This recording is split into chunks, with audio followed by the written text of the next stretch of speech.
We all have issues in this world, and tonight on my inaugural Facebook Live on my public Facebook profile or public figure page, I want to talk about those issues that we have, but not just the issues themselves, which we all seem to have or we tend to have amongst one another in terms of like similarities, but I want to actually talk about solutions to them. Because solutions to a lot of these things, since they are quite common amongst us, do exist. And in a lot of cases, one of the best places to get solutions, and I know I'm not saying something that you've never heard before, is actually within books itself.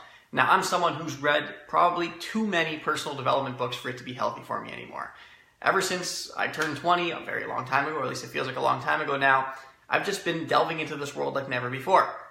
Some of it out of sheer curiosity. I just always wanted to look into this stuff. I've always been someone who likes to better myself, who likes to dig deep into different things.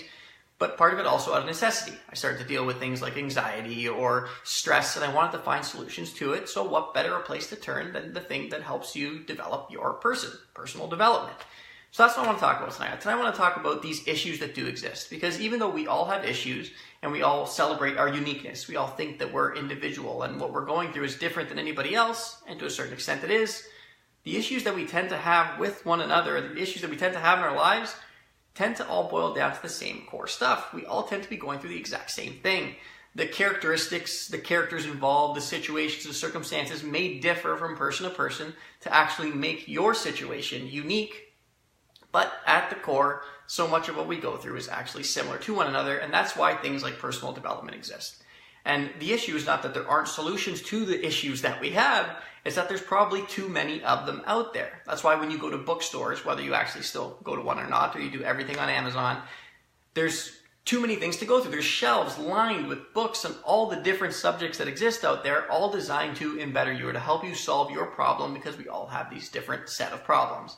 So tonight, I want to help you sift through that. As someone who, as I said, has read too many books, all rooted in things to help us solve these issues, I want to share kind of like the cream of the crop, or at least the cream of the crop for 5 particular problems that many of us tend to have. And that's what I want to delve into. So the first problem, something that I know many of you are going to relate to, is the whole idea of I suck at setting goals. It's amazing how many of us can easily come up with an endless list of wants or needs in this world. You know, I'd love to have that killer body. I'd love to go to Costa Rica right now. I'd love to, get that penthouse condo, whatever the case may be. We're easily come up with things that we want in this world. But the more tricky thing is actually coming up with the action steps or the things necessary to try and make those wants a potential reality. Because in most cases, aside from those of us out there that just have things handed to us, which isn't too many, it's something that we need to actively work for. If you want to go on that trip, you need to do X, Y, and Z to save up a certain amount of money to even make that trip something that is potentially possible for you. So what is this struggle that so many of us seem to have with actually setting goals? It's not that we don't know what the goals are. The end result is easy. It's the actual actionable steps within it to make it something that's possibly attainable or something that's actually has some potential for us. And the one book that really stood out for me amongst the many that try to do this out there is one of Tony Robbins' first best-selling books. It's Awaken the Giant Within. Now, the title goes way longer than that. As in most of these personal development books, for some reason, they love having these really long titles. I've never understood that. But I guess it's part of the selling appeal. It worked. It got me to read it.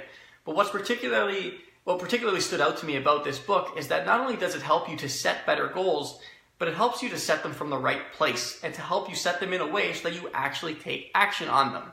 Now, I will admit that Awaken the Giant Within is not one of those light reads. It's not one of those ones you just leaf through and you can't believe how quickly you got through it. It not only actively encourages you, but I'm going to even say requires you to do a hell of a lot of legwork while actually reading the book. It's packed with worksheets and exercises and reflection points and things that it leaves you space within the book. Some it wants you to take off the book that to any outside reader, that seems like a lot of commitment. That seems like something pretty heavy to do. It's not necessarily something you're always ready to do. But as someone who actually took the time to do it, I can honestly say it is more than worth it, and it is why it stands out to me as the best thing out there to help you if you have that issue with setting goals or you just suck at setting goals. The second problem that we commonly have that I think there's a good book out there for is, why am I always in such a bad mood? This is something that I personally really struggled with, and I honestly will forever be apologetic to all of my ex-girlfriends for having to deal with the moodiness that I always put them through. But thankfully, my bad moods or my moodiness, my tendency to be on like this roller coaster of life is largely behind me. I mean, nobody's perfect. We still have our days. We still have our circumstances. We still have our triggers. But the one book that really helped me to move beyond this consistent roller coaster of life, this consistent up and down and always being so like for no particular reason, was actually a book by Neil Pasricha called The Happiness Equation. Now, this is a book I discovered not that long ago, and I discovered it just by chance by looking at the library. Yes, believe it or not, those things still exist, and they're actually a great place to get a lot of what I suggest for free. You don't even have to pay for it. But within The Happiness Equation, even though, again, the title may sound a little bit hippy-dippy-ish out there, it's actually very, very practical. And what I loved about The Happiness Equation is that it really pinpointed where so much of the bad mood that I had was actually rooted. Spoiler alert, it was within me, and I'm pretty sure you're going to find the same thing. And then beyond that, not only does it help you identify the core and really understand what's going on, it also gives you really good appreciation. It helps you to further develop gratitude, which I've always stood by as one of the greatest antidotes to almost anything you could be struggling with in life. If you have gratitude, you can accomplish almost anything, and gratitude is free. So I highly suggest The Happiness Equation. If you do struggle with the whole idea of, I am always moody, why am I always in such a bad mood, even though my life doesn't necessarily dictate that to be true. The third common problem that so many of us have is I don't have enough time. This is something I always hear from people in the sense of like, oh, I have my life together. I wouldn't have any of these problems that we're talking about in this video if I just had more time to do them. 24 hours in a day is not enough. And the most common solution that we tend to think as a response to this, and this is something I used to be adamant about and something I used to love, is just multitask. Let's just try and find ways to do so many things at once, to knock multiple things off simultaneously, to be able to, appreciate and find more time to do all the things I need to do since they are seemingly endless. This was until I came across the audiobook or the audio seminar, if you want to call it, Your Wish is Your Command by Kevin Trudeau.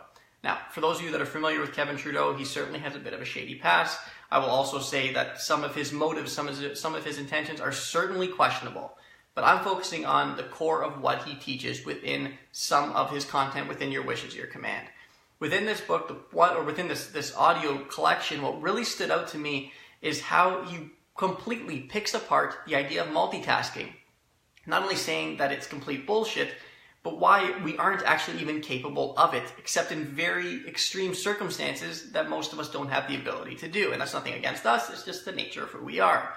That for me was completely eye-opening. Once I stopped multitasking, believe it or not, I actually became more and more productive. It was the key to that. What I thought was actually making me more productive was in fact making me less productive, and it was that book that helped me to identify that. So I really suggest that you delve into Your Wish is Your Command if you're looking for a resource to help you really become more optimized in the way that you do things and to find more free time, because there is enough free time, and you should always have enough free time to do everything you not only have to do, but would like to do in this world. The fourth common problem of the 5 that I want to talk about today is I can't stay focused. So maybe, you have your goal in mind and you have your proper action steps in place and you're ready, you sit down, you're about to start it, but you can't stay focused on it. Your mind just drifts all over the place.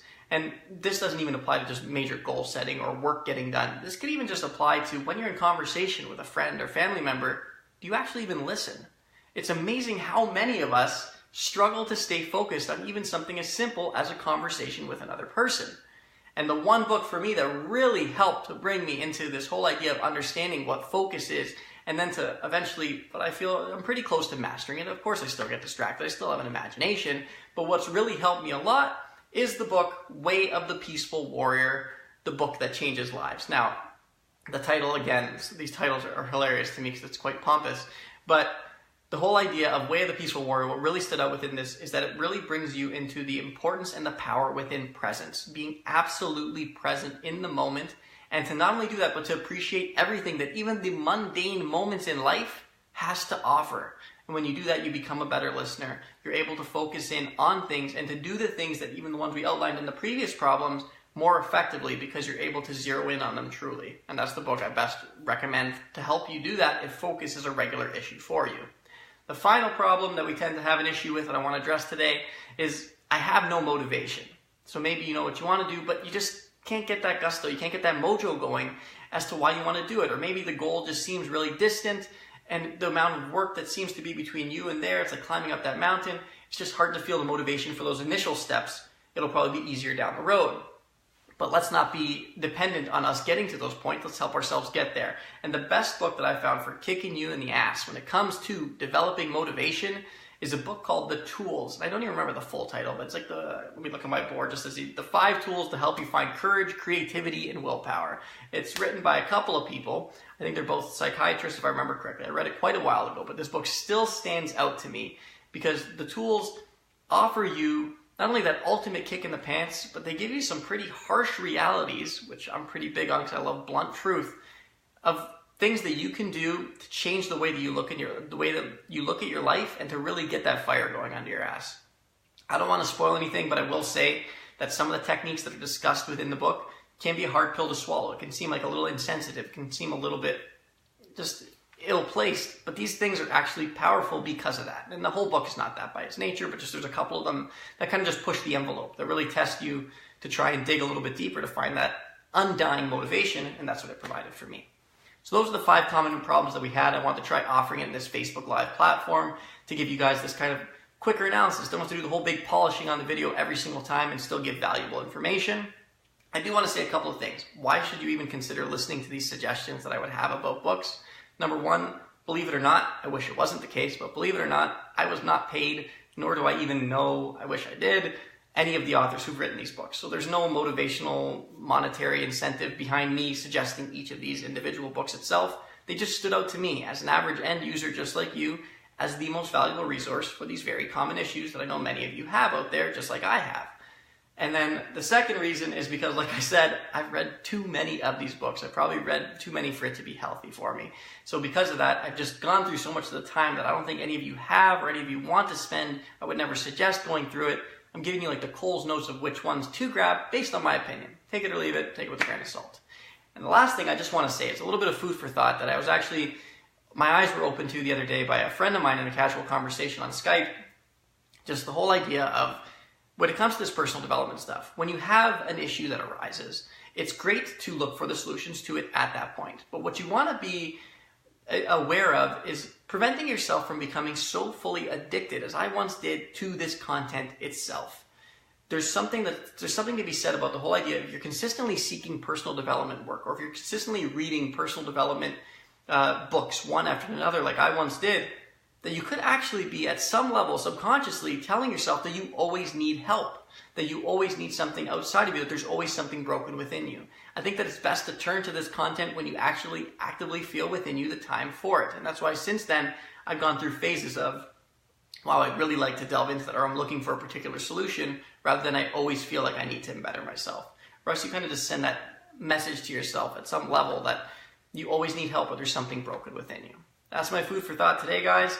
I hope that you find these 5 books helpful for these 5 common issues, and I look forward to chatting with you again soon.